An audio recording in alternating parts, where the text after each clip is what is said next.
Republicans are starting to worry that Donald Trump and his spiraling is not only going to cost him the general election, but potentially hurt Republicans in congressional races. So one anonymous Senate Republican aide told The Hill, quote, "You can start to feel the trepidation.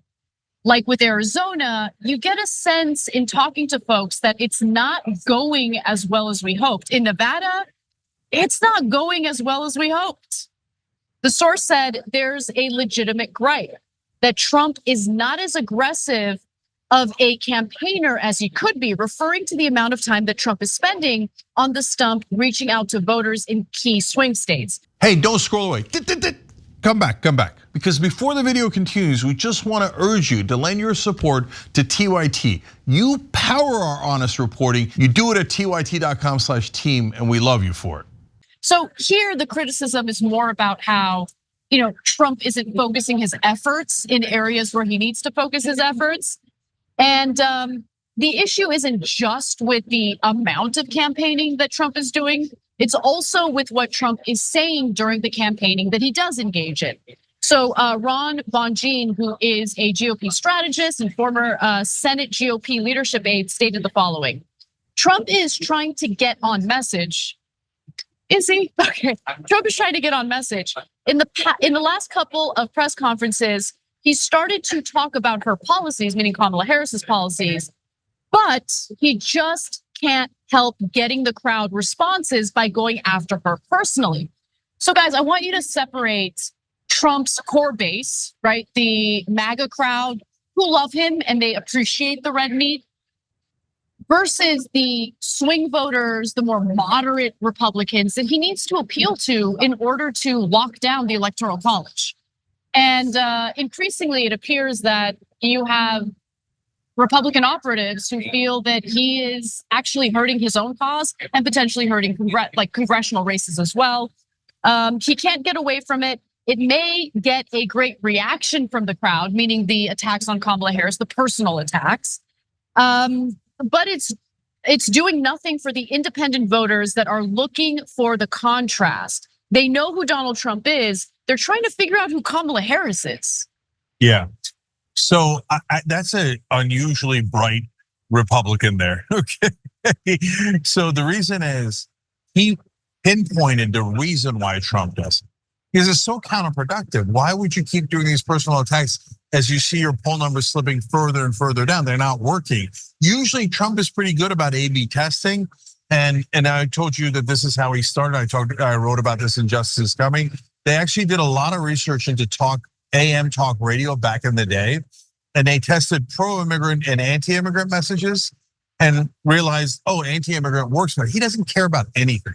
So since anti-immigrant worked better, he became virulently anti-immigrant. But remember, before then, he used to use undocumented immigrants to work on his towers and his construction projects, right? He was employing undocumented immigrants as he was engaging in that rhetoric in 2016. So why is he then doing something that is unpopular? This guy is right. It's because he's a child. He's addicted to the applause. Me want applause. Me like applause. So this is the same reason he bankrupted himself in Atlantic City. I never understood why he opened 3 casinos in the same city. Nobody did. No businessman would ever do that. It's going to cannibalize your own businesses. And that's exactly what happened. And they all went under, right? I mean, it's like a Harvard Business School research study on how to not run a business. He bankrupted casinos, which was previously thought unimaginable, okay? And so I always wondered about it. And when I was doing research for our Loser Donald segments back in 2016, I found out why. An advisor to Donald Trump at the time said he likes to see his name in lights. So he liked driving around Atlantic City having go Trump, Trump, Trump. So that kind of child can't help himself. So he does things that he's supposed to do in terms of talking points, and the crowd doesn't respond much. And then he's like, Kamala's black. And they're like, right? And he's like, me like applause. She's also a stupid woman. And he's like, me like applause. And he spirals further and further down the rabbit hole.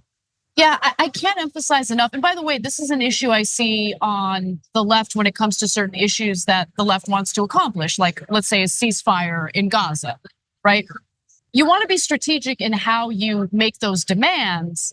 And you have to not cave into the very human need for emotional releases. Emotional releases lead you to do dumb things that are not strategic that end up turning people off, and it ends up working against your cause. And that's exactly what's happening here, but he can't help himself. He really can't. So by the way, Anna, that's a great example because look, I think that some of the things that the protesters do, a very, very small fraction of them, but they do tremendous damage. Yep. They are so counterproductive that I can't believe that they're actually on the right side of the issue, right? Because when you go paint Hamas or do spray paint Hamas on a statue in Washington, that's all the press is going to talk about. When you burn an American flag, that's all. You're giving the press exactly what they want. They want to be able to label the whole peace protest terrorists and against America. Terrorist sympathizers. And remember, Israel's on the side of America. The Palestinians burn American flags, etc. So you might have gotten let's assume that they're genuine people who are on the side of peace, etc. But even in that case, you got your emotional release, you did your spray painting, you did your burning, and then what did it get you? It set the movement back, not forward. It's deeply selfish. It's very selfish, and that's exactly what's happening here for the Republican Party now. As Donald Trump, the spoiled child, is intensely selfish, and just for the short-term high of getting the applause lines from the crowd, he's damaging not only himself, but the chance of the Republicans to win the Senate or the House. Classic selfish Donald Trump. It is incredible how he's hurt, like he's losing all on his own. You know what I mean? Like he's hurting himself, but he won't change course. In fact, former Republican Senator Judd Gregg, I should say, explained why this is a problem for Republicans who are trying to win Senate seats. I want to give you his quote. He says, down-ballot Republicans, I think, are very worried. Instead of running your campaign, you're defending his statements and eccentricities and his marginalization of Harris. It's really bad for a candidate if you can't run your own campaign. You have to spend all your time defending stupid comments, divisive comments, and disruptive comments. But I actually want to talk about that take a little more, Cenk, because do Republicans in the Republican Party who are running for Senate seats have to defend Donald Trump's comments? Well, they don't have to, but if they don't, Donald Trump will take their head off and the MAGA base will be super pissed. That is so either you're going to lower your voter turnout of your base because they get mad at you because you didn't back up Donald Trump's lunacy or idiocy, right? Or you're going to cost yourself independence and moderate votes. And so you're doomed if you do, and damned if you do, damned if you don't, right? And so they're put in a very tough spot in the press then. And by the way, this happens on the Democratic side too. If a leader of the Democratic Party or the Republican Party says something stupid or outrageous, the press will then ask every Democrat and every Republican about those comments. Do you agree or don't you agree? Hey, do you think that Kamala Harris's crowds are all deep fake AIs? And by the way, it's a very legitimate question because your voters need to know whether you're in Missouri, California, wherever you are you a lunatic or are you not a lunatic? That's a very important question if we're going to vote for you. And if you think, no, there's no one at Kamala Harris's campaign stops and her rallies, and it's all AI, you're cuckoo for Cocoa Puffs. You've lost your goddamn mind, and no one should vote for you. So every time Trump does one of those things, every Republican gets asked, are you a lunatic? So speaking of AI, and I want to be clear, I think Trump did this to troll people. I don't think he did it to pull a fast one on people. Trump used an AI-generated image alleging that Taylor Swift endorsed him. Of course. And then he's like, I accept your endorsement. He'll accuse Kamala Harris of doing AI. Why? Because he thinks, I would do that. I lie about my crowd size all the time. And if I could enhance it with AI, of course I would. So he assumes she'll do the same. And then he goes and does the Taylor Swift thing. Yeah, I get it, trolling maybe, kind of. But at the same time, he would of course use AI to fake things. Right?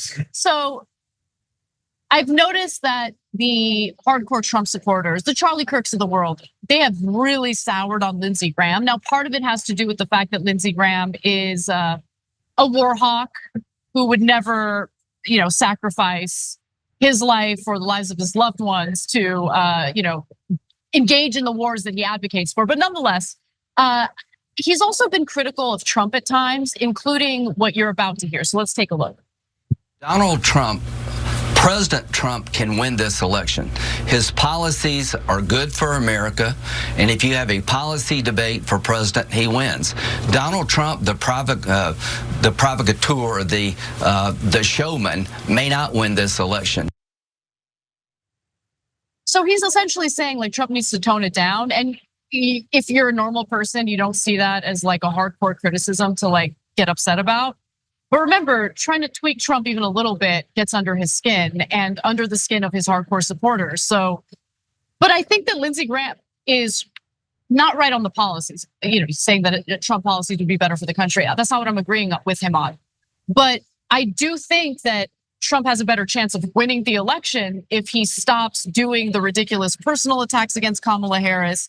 And if he stops like spiraling, he's like totally spiraling right now.